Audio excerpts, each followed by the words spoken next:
कृष्णाय कृष्णभक्ताय तद्भक्ताय नमो नमः। वञ्चाकल्पतरुभ्यश्च कृपा सिन्धुभ्यैव च पतितानां पावनेभ्यो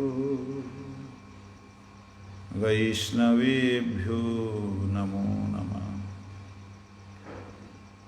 नमोऽयं विष्णुपादाय गुरुप्रेष्ठाय भूतले श्रीमते भक्तिवल्लभ तीर्थगोस्वामीति नामिने। गुरुभिमान शून्याय गुरुवाणी प्रचारिणे सुशान्ताय सुप्रसन्नाय गुरुदेवाय ते नमः। जीवेषु कोटिमातृवत् सुस्निग्धहृदयाय च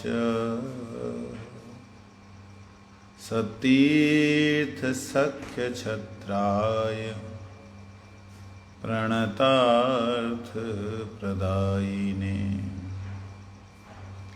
तृणादपि सुनीचेन श्लोकस्य चैव मूर्तये श्रीराधिका पल्यदासी रूपिणे गुरुवे नमः। पापोऽहं दीनहीनं च त्वं विना नागतिर्मम। अहेतुकीं कृपां कृत्वा दासं कुरु मे गुरुवर। दासं कुरु मे गुरुवर।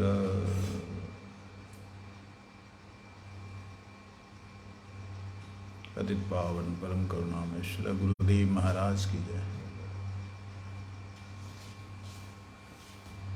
हम लोग श्रवण कर रहे हैं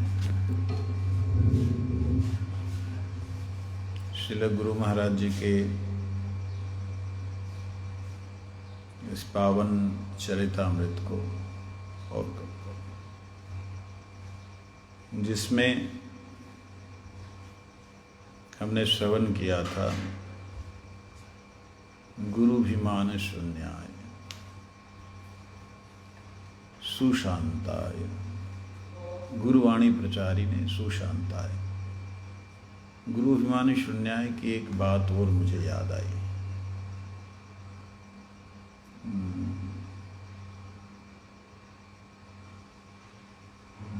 गुरु जी कलकत्ता मठ में थे।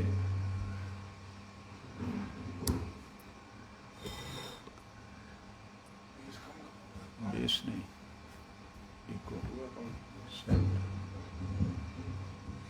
कलकत्ता मठ में थे, ठीक। तो वहाँ पर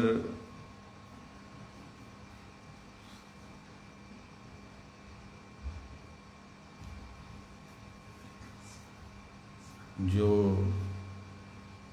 गुरु जी के गुरु भाई थे, ब्रह्मचारी, हमारी दृष्टि से तो उनके दोष नजर आते थे, लेकिन गुरु जी की दृष्टि में उनके दोष नजर नहीं आ रहे। परंतु उन्होंने कुछ ऐसी लीला नहीं बोलूँगा, ऐसा किया जिसमें गुरुजी को गुस्सा आया, और वो गुस्सा गुरुजी उन पे नहीं निकाल के मेरे पे निकाल रहे। गुरु भाई हैं, छोटे गुरु भाई हैं। बात हुई, गुरु महाराज जी परम गुरु जी के तिरुभाव के दिन कलकत्ता में ही रहते थे लगभग। तो उस बार भी कलकत्ता में थे, तो तिरुभाव के दिन भंडारा होता है, तो उसमें खिचड़ी, लाफड़ा, चटनी, खीर ये जनरल पब्लिक के लिए बनता है।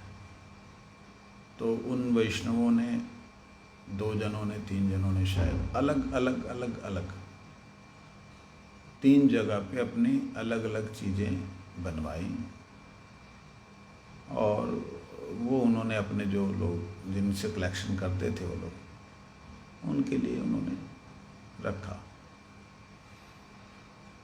और मैंने भी वहाँ पे जाके, बच्चा था तो होता ही है, जहाँ वहीं पे जाता है आदमी। मेरे को भी वहाँ पे पनीर था, भाजे थे 2, 3, 4 तरह के, पुष्पन्न था, बहुत कुछ था। बहुत मजा आ गया। उसके बाद ही मैं गुरुजी के कमरे की तरफ गया।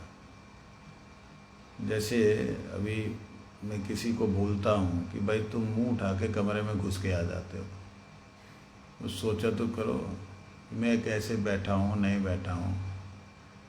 गुरुजी ने कभी ऐसा बोला नहीं। दरवाज़ा खुला, धक्का मारा, चलो अंदर। और हम लोग जहाँ पे रहे वहाँ कुछ ऐसे एटिकेट सिखाए भी नहीं गए, बचपन से हमने सीखा भी नहीं ऐसा। और मठ में ही आ गए थे 14 साल की उम्र में, तो फिर तो कोई वो एटिकेट्स आते ही नहीं थे। मैं सीधा गुरु जी के कमरे में घुसा, प्रणाम किया। गुरु जी कहते क्या बात,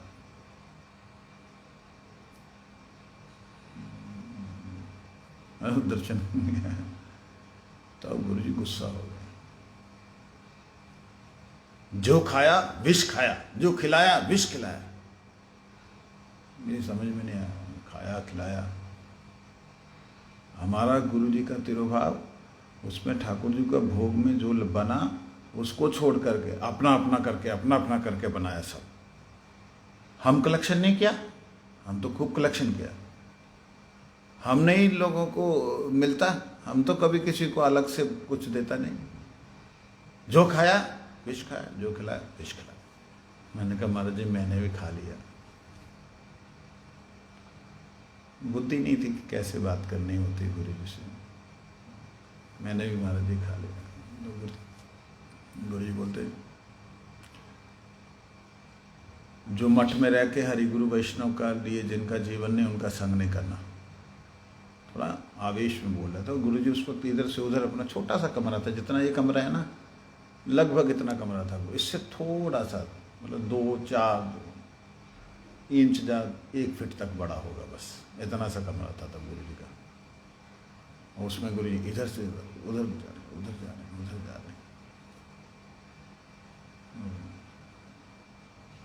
वो उसमें गुरु जी बोल रहे हैं गुस्से में। मेरे को तो बोल लिया, अब हरि कथा में आप बोल सकते हैं, आप अपने गुरु भाइयों को बुला के बोल सकते हैं, लेकिन गुरु अभिमान है ही नहीं, शासन करने का अभिमान है ही नहीं। अपने गुरु भाइयों के ऊपर शासन गुरु जी ने कभी भी मेरा ख्याल से डायरेक्ट नहीं किया होगा, 1-2 को छोड़ के। अब जैसे उनके ऊपर शासन तो नहीं मैंने करते देखा, लेकिन गुरु जी के बड़े प्यारे गुरु भाई जनार्दन महाराज, जनार्दन महाराज मतलब गुरु जी से उम्र में भी छोटे थे और वैसे भी भोले, बहुत ज़्यादा भोले थे। तो गुरु जी उनको बोलते थे ए तुम्ही एटा की करछो, मतलब तू बोल करके मैंने गुरु जी को पहली बार उनसे ही बात करते हुए देखा, और अपने गुरु भाइयों में। हालांकि और लोगों के साथ कैसा बात करते हो मुझे मालूम नहीं, लेकिन वहाँ तुम ही बोला तो मेरे को बड़ा आत्मीयता सी लगी। तो गुरु महाराज जी ने शाम के समय हरि कथा में इस विषय को उठाया और हरि कथा में गुरु जी ने जो आवेश में बोलते जैसा वैसा बोला, लेकिन डायरेक्टली उनके ऊपर शासन नहीं किया। ऐसे ही दिल्ली में एक बार कुछ हुआ था, तो मैंने गुरु जी से, मतलब उन्होंने मेरी शिकायत लगाई, ये बकवास किया इसने। तब नेचुरली है, गुरु जी का गुरु भाई, छोटा गुरु भाई है भले, तो मेरे को गुरु जी ने बुलाया। मेरे को विष्णु महाराज बोले, ओए भगवान दास, तो गुरु जी बुला रहे। मैं समझ गया, इसलिए मन में पता लग ही जाता, जो भी जो गया प्रणाम किया। चाचा अपना बाचा, अपना चरखा में तेल दो। मेरे को डांट रहे हैं कि तू अपने चरखे में तेल दे, फिर मेरे को बोले हमारा गुरु भाई लोग को कुछ मत बोलना, तुम अपना देखो। तब मैं गोकुल मठ का इंचार्ज था, मतलब 93 की बात है।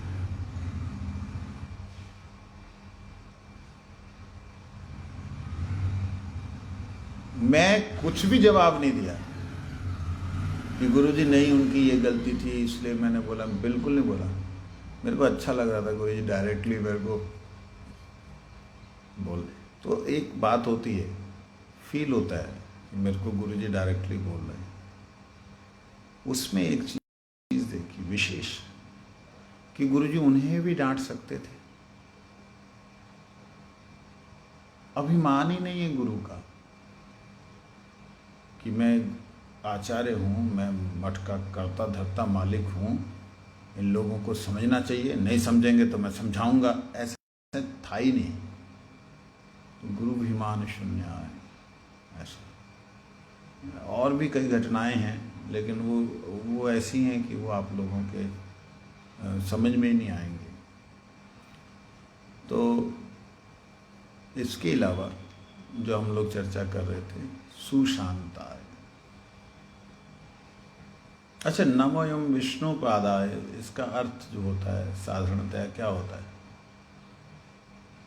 क्या होता है?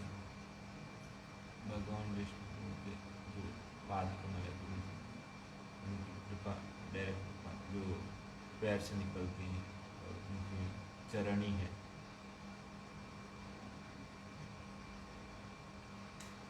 बोलो।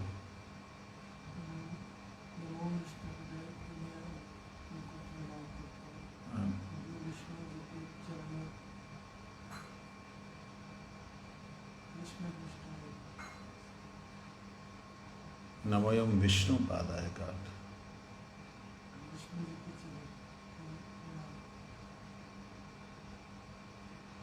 क्या? विष्णु जी के, भगवान विष्णु के चरण कमल स्वरूप,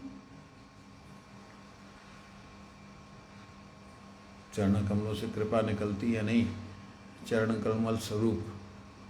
तो भगवान के चरण कमल स्वरूप, तो फिर कितने ही गुरु हैं, बहुत सारे तो गुरु हैं, तो सारे चरण कमल स्वरूप हैं। कहते जी कैसे? सहस्त्र शीर्षा पुरुषा सहस्त्राक्ष सहस्त्रपाद।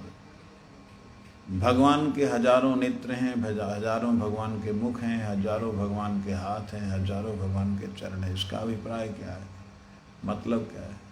इसका मतलब है जहाँ भगवान उपदेश दे रहे हैं गुरुमुख के द्वारा, वो भगवान ही दे रहे हैं। जहाँ किसी जीव का उद्धार किसी भक्त के माध्यम से अथवा गुरु के माध्यम से हो रहा है, वो गुरु ही कर रहे हैं, भगवान ही कर रहे हैं। इसलिए भगवान हजारों हाथों से देते हैं, हजारों हाथों से लेते हैं, ग्रहण भी करते हैं। और उनके चरण कमल क्यों बोला? भगवान के चरण कमल, हस्त कमल भी तो बोल सकते थे। भगवान के कृपा हस्त गुरुदेव की जय बोल सकते थे, है ना। लेकिन हाथों की एक आदत होती है, वो लेता भी है। चरणों की आदत है, वो देता ही है, लेता नहीं।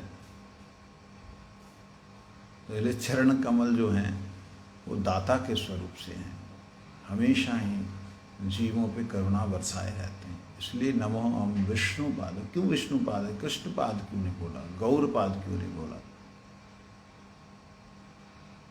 निताई पाद क्यों नहीं बोला? विष्णुपाद ही क्यों बोला? क्योंकि जो विष्णु स्वरूप है भगवान का, वो पतित उद्धारी स्वरूप है। यहाँ तक कि अगर उनके द्वारा किसी की हत्या भी हो जाए, हतारी सुगतिदायक, मुक्ति प्रदान कर देते हैं। इसलिए जो भगवान विष्णु स्वरूप भगवान के, भगवान श्री कृष्ण का ही वैभवशाली वह रूप, जिस रूप से भगवान पतितों पे कृपा करते हैं, वह रूप। कृष्ण प्रेष्ठाय बोलने से तो अच्छा था, तो आगे तो कृष्ण प्रेष्ठाय बोल दिया। मतलब एक गुरुदेव, जो गुरुदेव का एक बाहरी जो परिचय है जगत के लिए, वो विष्णुपाद है, और जो आंतरिक परिचय है वो गौर कृपा मूर्ति अथवा कृष्ण कृपा मूर्ति अथवा रूपानुग। तो एक बाहरी स्वरूप दर्शन है, एक भीतर का स्वरूप दर्शन है। इसलिए हमारे जितने गुरुपाद पद में हैं उनका नमोयम विष्णुपादाय कृष्ण प्रेष्ठाय, नमो विष्णुपादाय रूपानुप्रियाय, नमो विष्णुपादाय गौर प्रियात्मने, नमो विष्णुपादाय गुरु प्रेष्ठाय भूतले। ये दो स्वरूप होते हैं। एक जो मुझे आप देख रहे हैं वो, एक मेरे अंतर मन में जो है मेरा स्वभाव, वो दो चीज़ें हैं। तो इसलिए नवम विष्णुपादाय गुरु प्रेष्ठाय भूतले। प्रेष्ठाय, प्रेष्ठ शब्द का अर्थ क्या होता है? प्रिय।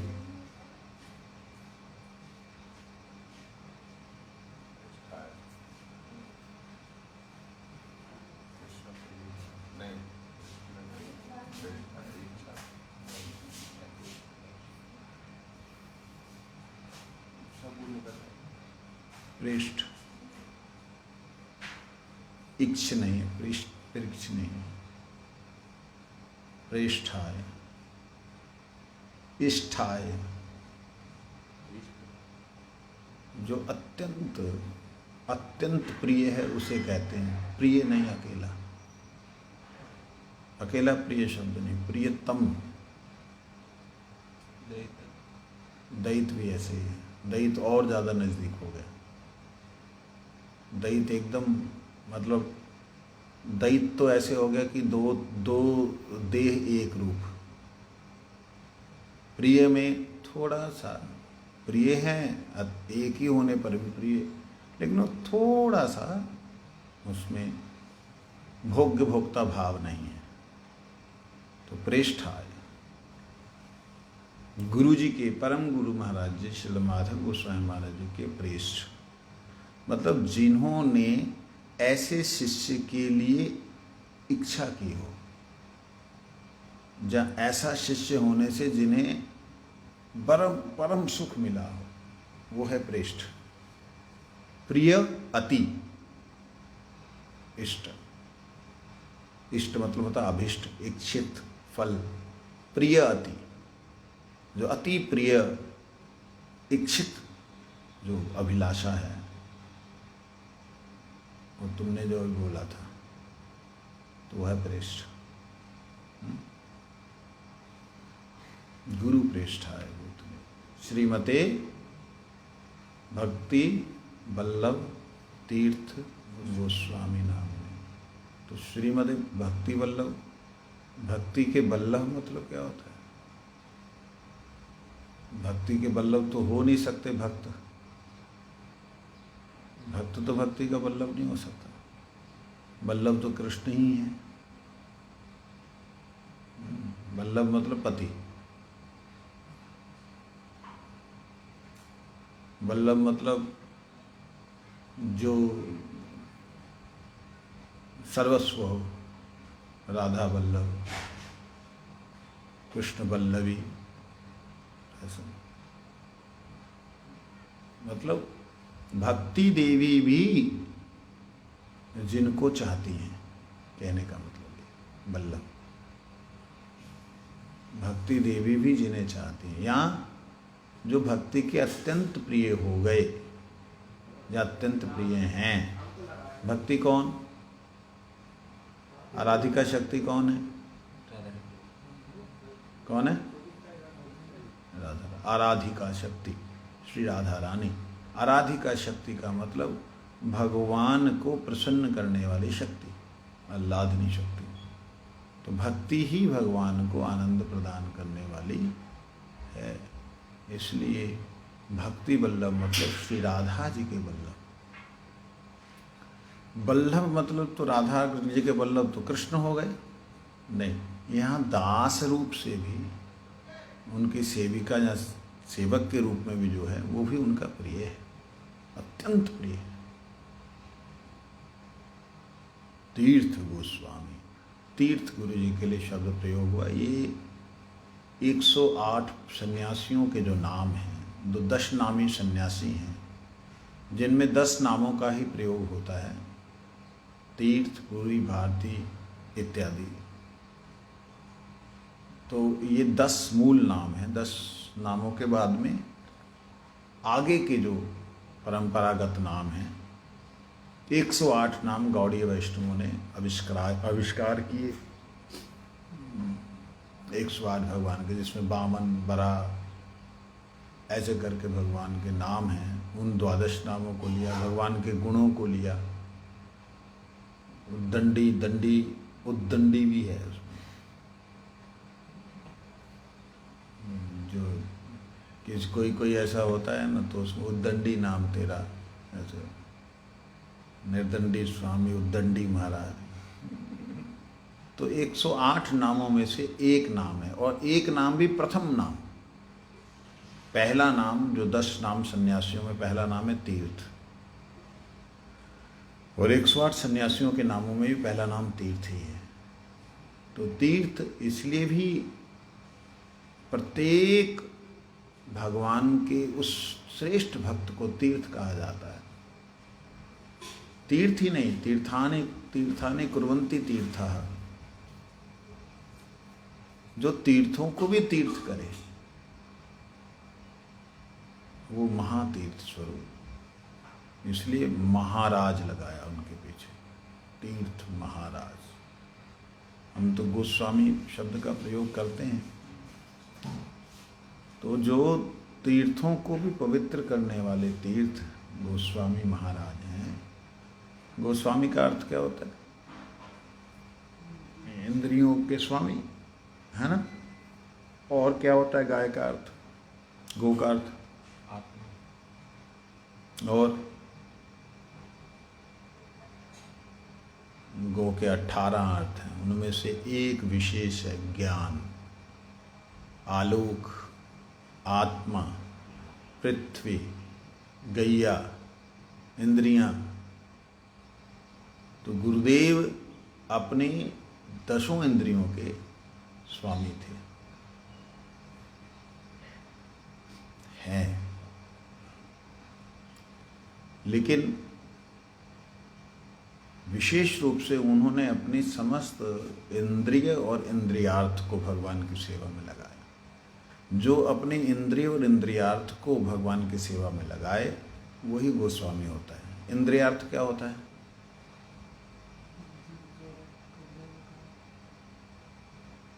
इंद्रियार्थ,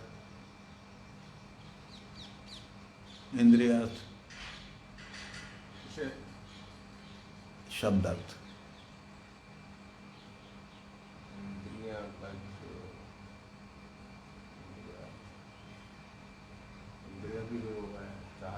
चाहत, जरूरत, इंद्रिय और इंद्रियों की जरूरत।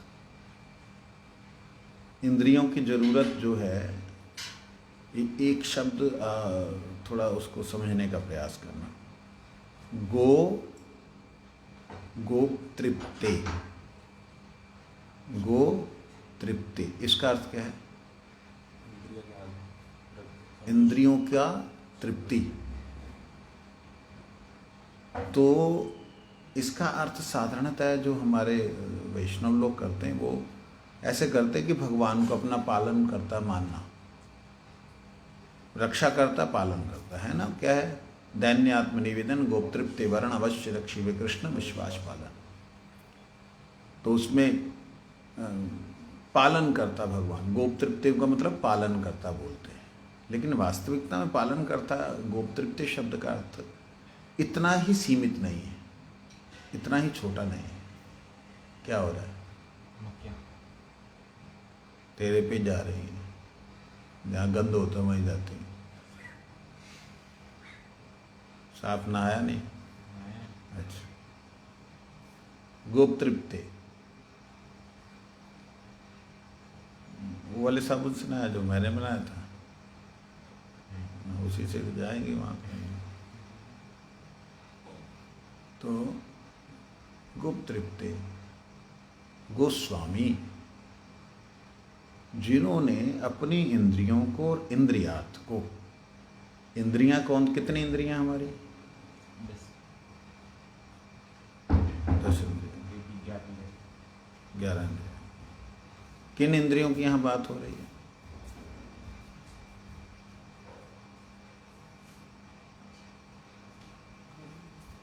हाँ? इंद्रिय, इंद्रियार्थ, किन इंद्रियों की बात हो रही है? शास्त्री जी बोलो।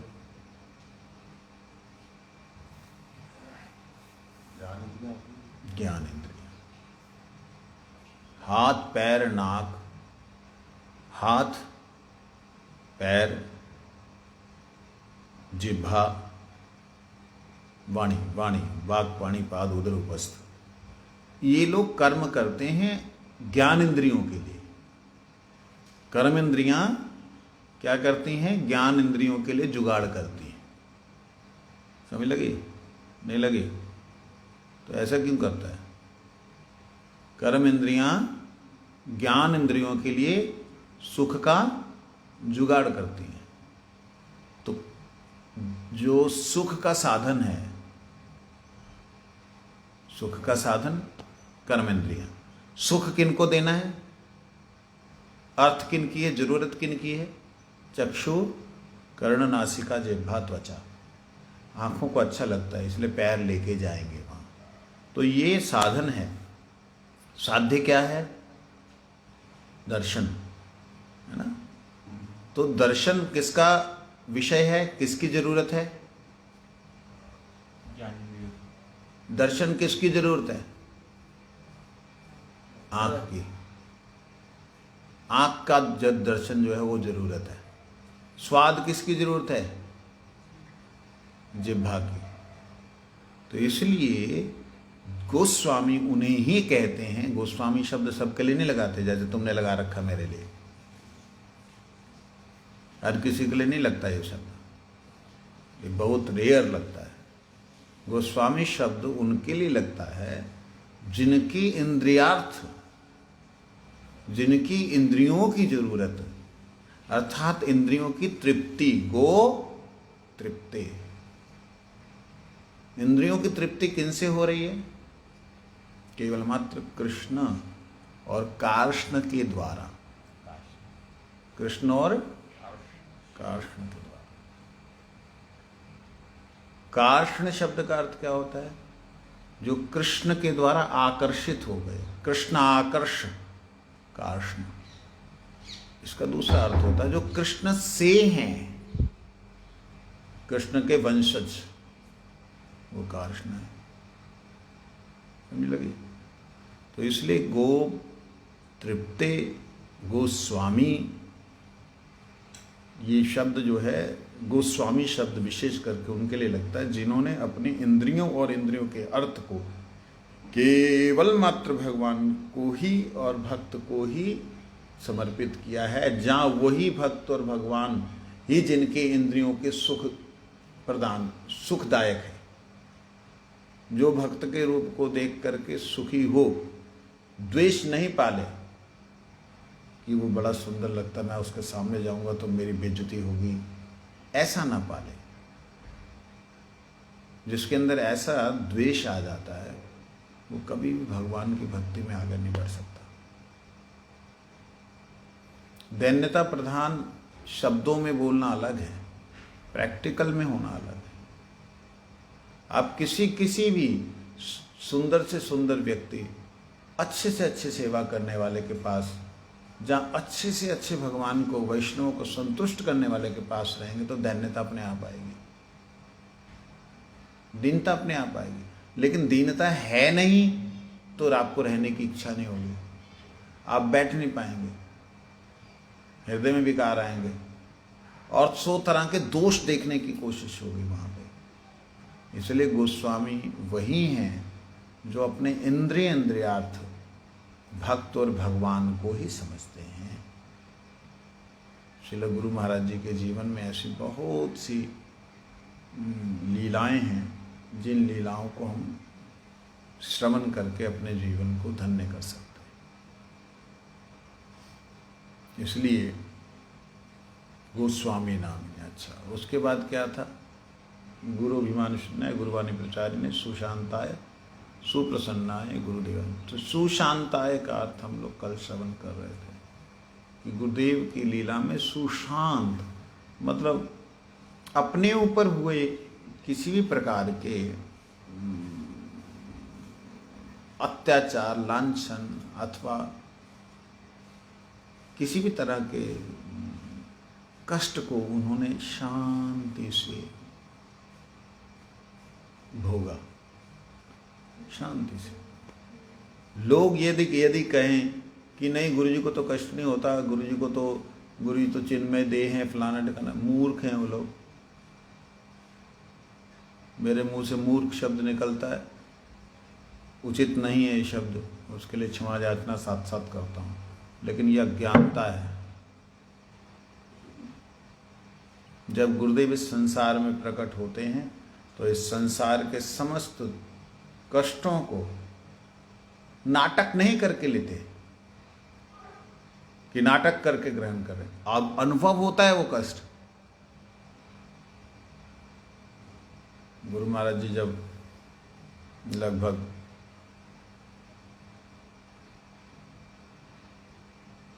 75 साल की उम्र होगी, 75-80 साल की उम्र, उस वक्त गुरु महाराज जी तो हमने देखा शरीर में कष्ट हो रहा है, लेकिन अपने हाथों से ही अपने पैरों को ऐसे ऐसे सहला रहे हैं बस,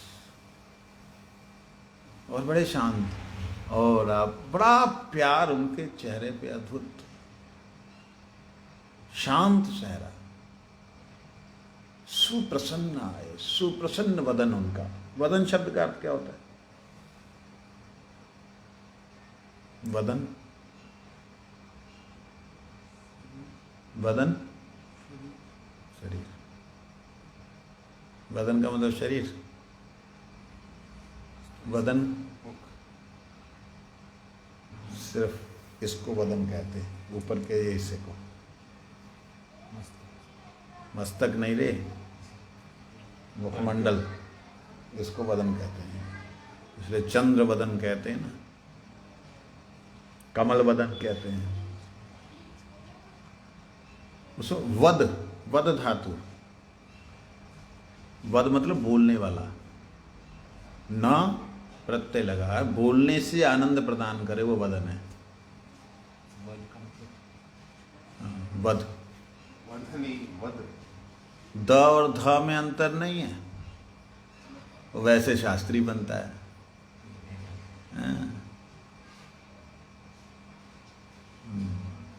कहाँ द है कहाँ ध है, तो मुख जो वदन,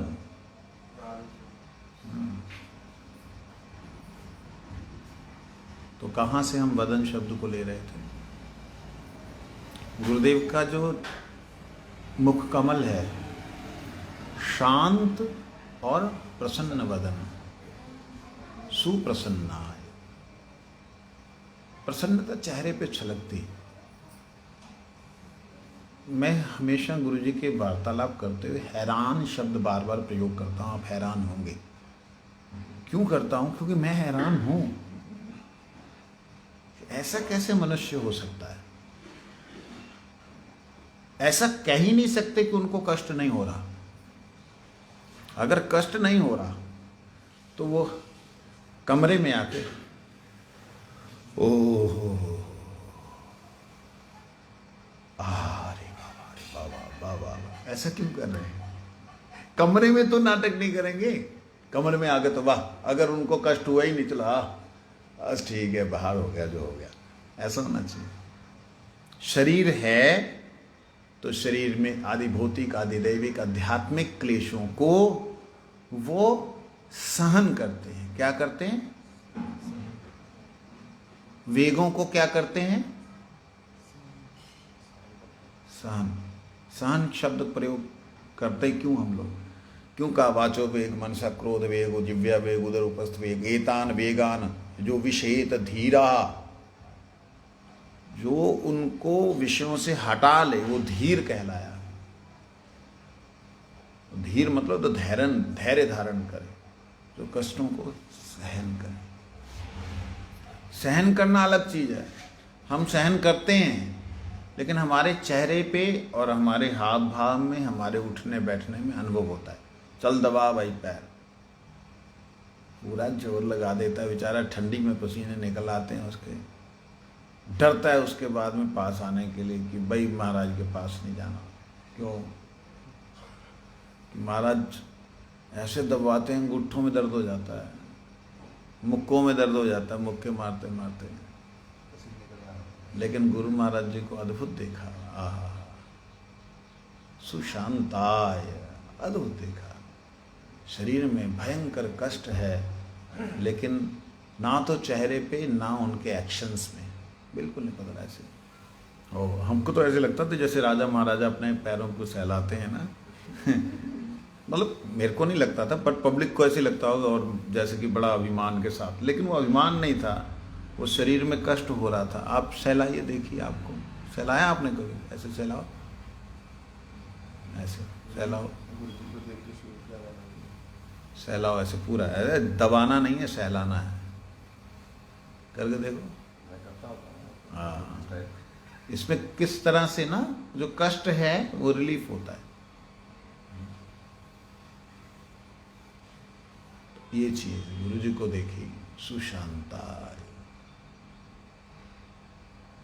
शांत। कल हमने याद किया था कि गोकुल महावन में, मठ में किस प्रकार से उपद्रवियों ने उपद्रव किया था। गुरु महाराज जी जगन्नाथपुरी में थे। गुरु जी ने उसके बारे में, जगन्नाथपुरी के बारे में इतना ही कहा, अगर वो लिखा जाएगा, महाभारत लिखा जाएगा, महाभारत का माफिक। ये शब्दों से पता लगता है कितनी गंभीरता है। गुरु जी के ऊपर वहाँ पे जो किराएदार थे, 40 किराएदार थे वहाँ पे, अलग अलग कमरे थे, 40 छोटे छोटे छोटे छोटे। वो किराएदार छोड़ना नहीं चाहते थे। भक्ति विनोद ठाकुर ने रखा था, चलो ठीक है रहो किराए पे, लेकिन वो छोड़ना नहीं चाहते थे। और मठ को ज़रूरत थी, बड़ा मठ बनाने के लिए, जन्म स्थान उद्धार करने के लिए ज़रूरत थी। तो सिर्फ इनके पास में एक घर था, वो जो भक्ति विनोद ठाकुर जी का अपना घर था, वही था। और उसके बारे में, उसकी महिमा तो हमारे भक्ति प्रसाद पुरी गोस्वामी महाराज जी ने बताई। कहते जब हमने खुदाई की तो वहाँ से ऐसी दिव्य सुगंध निकली, यही पता लगा कि हाँ, ये स्थान ही भक्ति सिद्धांत सरस्वती ठाकुर जी का आविर्भाव स्थान है। तो उसी जगह पे अभी मंदिर बना, मूल मंदिर जो है हमारा उसी जगह पे बना हुआ, पर्टिकुलर उसी जगह। तो वहाँ पे गुरु महाराज जी के ऊपर अटैक हुआ। उन लोगों ने, जब किराएदारों ने मारा,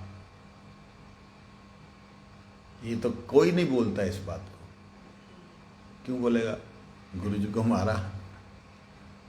गुरु जी के पैर के ऊपर, चरणों के ऊपर निशान थे। ये बात हमको भिक्षु महाराज जी ने बतलाई थी। भिक्षु महाराज वहीं थे। अभी भिक्षु महाराज नाम है, पहले आनंद मोहन दास ब्रह्मचारी था। कहते तुम लोग क्या जानते हो महाराज जी का? तो गुरु जी के चरण के ऊपर कुल्हाड़ी या कुछ ऐसा लगा था जिससे कि बहुत खून निकलने लगा। टाँके, स्टिचिंग भी हुई नीचे पैरों में। और गुरु जी पे मतलब जैसे रियली अटैक होता है ना, ऐसे लाठियों से, डंडों से। तो गुरु जी ने, अगर गुरु जी चाहते, गुरु जी का उस समय शरीर बड़ा सॉलिड था, चाहते तो दे सकते थे।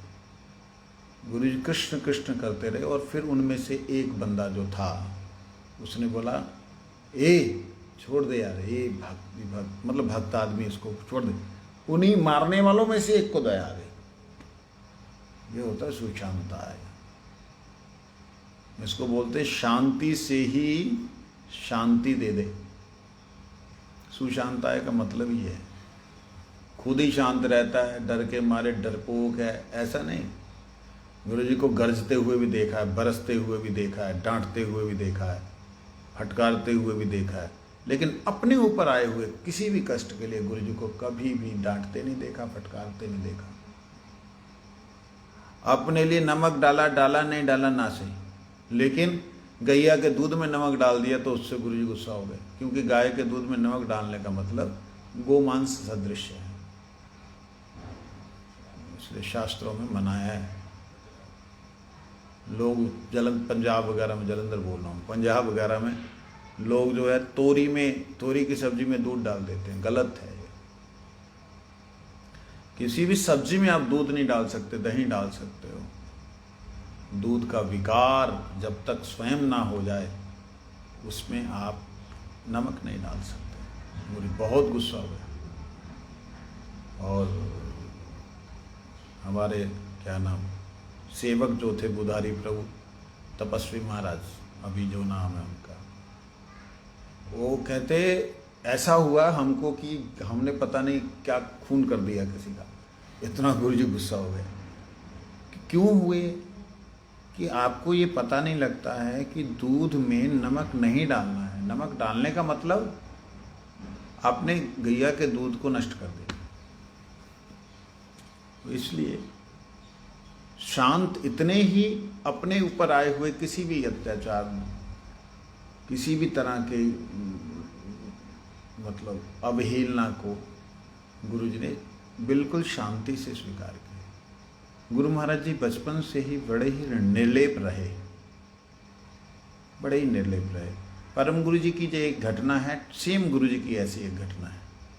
परम गुरु जी की घटना है कि परम गुरु जी दौड़ते दौड़ते दौड़ते गिर गए थे, तो बहुत चोट लग गई परम गुरु जी के शरीर में, तो खून खान निकलने लगा। सब वहाँ के टीचर्स इकट्ठे हुए, समय हो गया, टीचर्स इकट्ठे हुए हो करके उन्होंने परम गुरु जी से बोला कि अरे बेटा चोट लगी। तो परम गुरु जी ने जो बातें कही सेम गुरु जी के जीवन में भी ऐसे घटा। परम गुरु जी ने बोला ये तो मुख तो अभी ठीक है, बाकी शरीर में कोई बात नहीं, वो ठीक हो जाएगा। गुरु जी के जीवन में भी same as it is same ऐसी घटना घटी। फुटबॉल प्लेयर थे गुरु जी, अपने मैच में अच्छे प्लेयर थे, फुटबॉल बहुत अच्छा खेलते थे।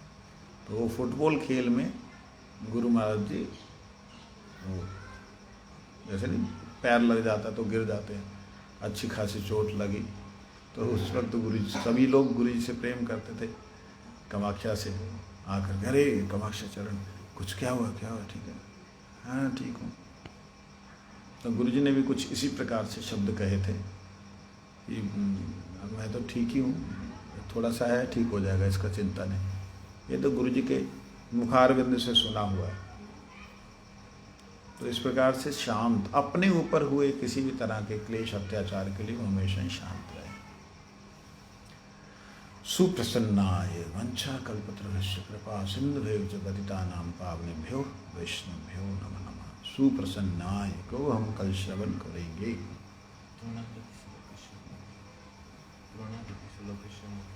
हाँ? तो अभी तो हुआ ही नहीं।